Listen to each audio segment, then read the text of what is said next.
Has science as we know it done all it can do? Is there a limit to what the human mind can accomplish? Are all the great discoveries behind us? These are some of the questions posed by John Horgan in his book, The End of Science. And these are issues that have sparked a lot of discussion in the scientific community.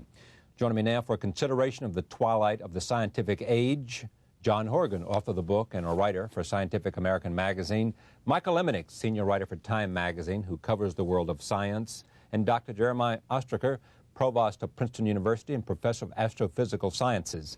I am pleased to have each of them here, and I take note as we talk about science, and certainly don't talk about science enough on this broadcast, as we don't talk about science enough on most of American television, whereas we talk a lot about technology. This is a review that John will be thrilled that I hold up. Dark Days in the Laboratory. In The End of Science, John Horgan argues that the great days of scientific discovery are over. What science now knows is about all it will ever know. Tell me more. Really, my argument is that science is a victim of its own success. And to understand that, you have to look at what science has already accomplished. Physicists have shown that all matter consists of a few basic particles ruled by a few basic forces. Astronomers like Dr. Ostriker have shown that the universe consists of all these galaxies, much like our own Milky Way. The universe exploded into existence about 15 billion years ago, and it's expanding to this day. When you look at biology, biologists have basically proven that all life descended from a common ancestor about 4 billion years ago and proliferated through this process of natural selection. So really what I'm saying is that scientists have created this kind of map of reality and this narrative of creation, and in the future they're going to be filling in details. They're going to be incremental advances, but there won't be any great revolutions or insights analogous to quantum mechanics or Darwin's theory of evolution. Does this depress you? It's inconceivably different from what I recognize as science. So, well, that's an interesting point of definition. You're talking pure science, not applied science. I'm talking pure science, too. Okay, go ahead. But agreeing on what we know there, since this was mainly cosmology at the beginning, what don't we know? What was the origin of the universe? What determined the ratio of photons to matter? What is most of the universe made out of? We know it's 90% dark matter. We don't have a clue as to what that stuff is. Why are there perturbations in the universe? It started out quite smooth, we know. Slowly, perturbations built up and produced galaxies, stars, everything. Where did they come from? We don't know. You could go on and on. What are quasars? How do stars form? So the list of things we don't know is so enormous that to say that, and these are not frills. I mean, why is there something rather than nothing is not a frill. So I would say the open questions are enormous. So you reject out of hand the thesis of this book? Well, I would if I knew what the thesis was. Okay. Go ahead. I tried to several people to describe what I thought the thesis was, but I could never quite come. Okay, well, so maybe you'll tell me. My thesis is basically not that science has answered all questions. Obviously, that would be preposterous. But science has answered the major questions that it's capable of answering. And from here on in, we're going to be solving little puzzles and problems within that framework. Now, you just said... The things I mentioned were major ones. Oh, no, you're right. Why was the universe created in the first place? I didn't say why. How was the universe created?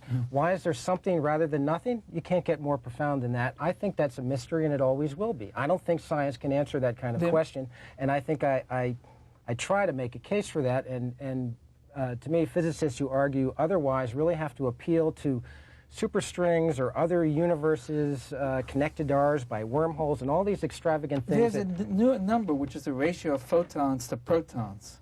Where does that number come from? Is that something that can be derived? If it were very different, we live in a very different universe.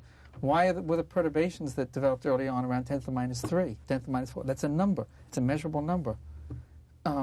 If that were much smaller, all structure would have developed in the infinite future when the universe was cold. Now, see, if it were much bigger, everything would have collapsed much earlier. These are measurements. Good theories should be able to predict them. We have measurements of things which are much nearer by, which 10 years ago were a surprise, i.e. the structure of galaxies, the foamy structure, which we now pretty much understand. So to say that there are things at any given time that we don't understand contradicts your hypothesis.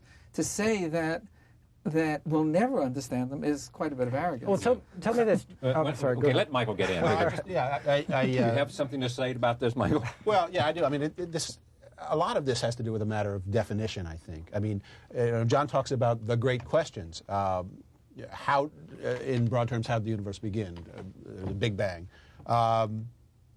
And so the question of what happened in the very brief time after the Big Bang, well, is that a minor question? I'm not so sure it is. Is that not fundamental science? I'm not so sure it is. And the other thing about the Big Bang, since we're on that, is that there are certainly people who make arguments that the Big Bang is not the correct description of how the universe began. And those, very, very much a minority view. it's very much a minority. But my point is that things that we think have been settled. There are also flat earthers. No, but what I'm saying is that things that we thought were settled often become unsettled, and we have to look at things a different way. That might not be the best example. Let me interrupt here. The book is based on a series of interviews with prominent scientists that you did for Scientific American. Right. Looking for great questions that they had. Right. Then the question is, who did you choose to include in the book? Well, I think I chose a fairly good cross-section. I assume that these guys would agree. I certainly didn't pick people who agreed with my thesis because many of the people in the book disagree vehemently. But what I tried to show is that in many cases, their disagreement had to do more with a desire that science continue producing great discoveries because science is what makes scientists' lives meaningful. And the idea that science could come to an end is deeply troubling to most scientists, even when their own theories imply that science can come to an end. That's my question, too. That's a very slippery concept. You don't mean that no major discoveries will ever be made. You surely don't mean that. I actually do. A discovery analogous to the What's the dark matter? To the expansion of the universe. There are different versions of dark matter. No one knows what it is. There are trivial versions and there are profound How does the versions. brain The profound versions remember things? That's a very good question. Neuroscientists actually have some pretty good ideas Do about they how know that the works. answer? Oh, if you want me to talk about neuroscience, I will, because it's a very good question. I think neuroscience, the whole study of the mind, is obviously the most wide-open frontier in science.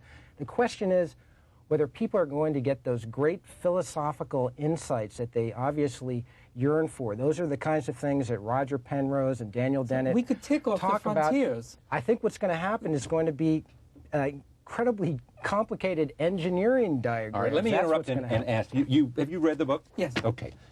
Do most of the scientists that you know and associate with, within your own discipline and outside of it, within the university community and outside of it, disagree with the idea that most of the great scientific discoveries have been made and there is little else that the human mind is capable of discovering, A, because of its own limitations, and B, because the resources necessary to make the leap forward are not there? I think most wouldn't give it the time of day to disagree with it. Really?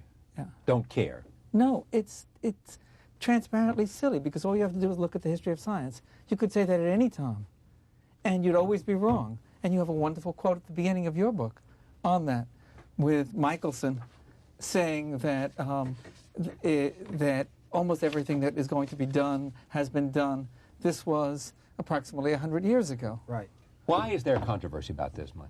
I mean, Well, is this simply because of the discussion we've had so far, and is this something that scientists do give more than a passing note to? Well, I don't think that, and John may correct me, I don't think scientists have been sitting around quietly in the background whispering. There's nothing else to find. You know, What we're do we in do trouble, now? guys. Let's keep up the front Okay. so that we keep our funding coming in. I mean, most of the work that scientists do, I think you could call science, and yet it's not on the very deepest, most difficult, fundamental questions. That trouble us. Where did the universe come from? People are working on much more specific problems. So in that sense, I think that nobody's troubled by this. But I think the other, and I think that the controversy has to do with the fact that scientists are probably a bit irate at the suggestion that they're really they're spinning their wheels, that there's nothing more to do. My own take on John's book, it's funny, it's and on his thesis is that, I mean, in that review, Natalie Anger from the New York Times says something to the effect that reading this book is like having a conversation with a really smart friend who sometimes drives you nuts because he's got all these crazy ideas. Well, she also says, yet in this intellectually bracing, sweepingly reported, often brilliant and sometimes bullying book, John Horgan makes the most powerful case that the best and most exciting scientific discoveries are behind us. Now, that could be arguable. That At any given time, it'll always look that way. Let me just address that issue that Professor Ostreicher has brought up. And always the has. idea that people have been saying this all along.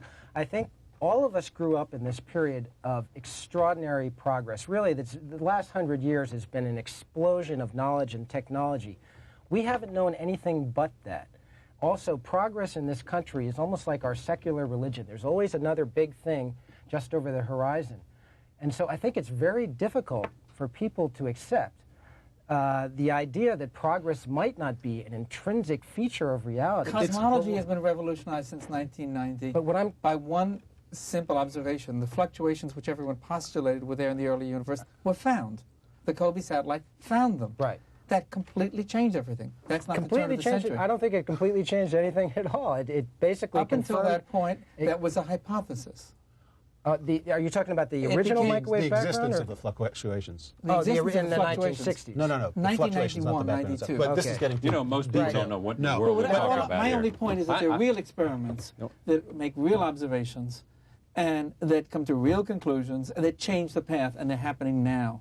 And I think And, I mean, I think it was Edmund Wilson said, the more important question is that we don't know what we don't know. that's exactly what I wanna wanted make to that say. point? I want to make that point. Well, if go I may. ahead. Thank you.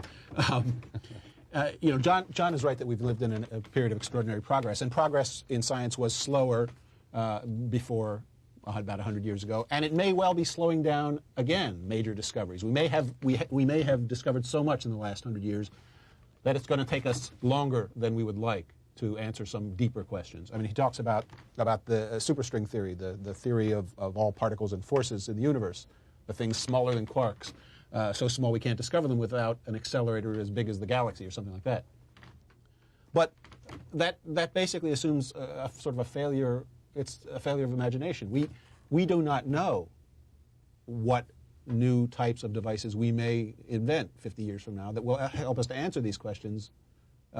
We also don't know what new questions, very fundamental questions, will come up. I mean, that's what is so exciting about science, and I think will continue to be. So I think you're it's a here to argue that, I'll come right to you, you're here to argue that scientists are not sitting around in despair saying, A, there's nothing we don't know, or B, if there is something we don't know, we don't have the capacity to find out. They would love to have a superconducting super collider to test some of the theories of particle physics. They'd love to have a bigger accelerator. Right. But they know they won't get one as big as they'd love. Let me go ahead, make your point, then I'll come right. It was something, one of the things I found hardest to follow was the concept of the scientific method in this book, and the comparisons with literary theory. I know enough literary theorists, and they're very bright people, but it's really different kind of work. You can't be wrong in theology. You can't be wrong, experimentally wrong in literary theory. I wrote a paper with Ed Witten a decade ago that superconducting cosmic strings might be a plausible explanation for the growth of structure. That was wrong. Because we predicted that if it was so, certain things would be observed. They weren't observed. So that was wrong. So the string theory was wrong? Well, that was a particular variant on it, of that theory, an application to cosmology. I wrote something a decade before that with Jim Peebles about dark matter that followed on earlier work, which indicated that much of the universe would be in this dark component. Well, that has held up. I don't know that it's right, but every piece of evidence that has come in has indicated is consistent with that. So it's not, you can be both wrong and you can be right, and that is not true of all disciplines. So I didn't understand the comparison. John, let me go to this point. At first glance, I tend to say he's thrown at you a number of unanswered questions which have to do with pure science, and therefore the logical conclusion is your theory is wrong. Well, it depends what... Why am I wrong in making that assumption? Again, I'm talking about revolutionary theories, and I think you have to look at Then it's a question, as cosmology. Michael said, of a definition of what's a revolutionary theory. But I think you have to look at what's going on in cosmology now. There are some questions that I think will be answered, trying to figure out how galaxies formed in the early universe. What is the dark matter that holds some galaxies together? I mean, there are sort of extravagant versions of that I think will just fall apart. There's some very sort of sensible and relatively trivial versions. I know that's going to anger Dr. Ostreicher, that I think will probably either be proved or not. But then there are so many brilliant people who are postulating these superstrings that can never possibly be detected, parallel universe. Yeah. As you know, Fukuyama wrote a book called The End of History. Right. I talked to him for my I'm book. sure you did. And there have been books about the end of art and a lot of other things. Some might suspect that you took advantage of access to lots of scientists to simply come to the end of science as a title for you to promote some ideas you had from some scientists you'd interviewed. Right. You plead guilty or innocent to that? I certainly thought it would be a provocative book, but believe it or not, And accomplish your goal of stirring it up, witness the fact you're here. that's true. But I think if my And here. thesis was And as, it's a good read. And it's a good read, and you if learn my something about thesis science was with as interesting people. fatuous as some people seem to imply, I wouldn't be here. These guys wouldn't be That's right. That's fair talking say. to me. I really guess. think. Can we make that assumption? Well, I'd always enjoy a chance to meet all of you. All right. On that, we end the end of science, facing the limits of knowledge in the twilight of the scientific age. You will be introduced to some fascinating people in this book with a range of ideas. E.O. Wilson, who this program likes a lot, says a hugely entertaining book, certain to create controversy. One more time, E.O. Wilson was right. We'll be right back. Stay with us.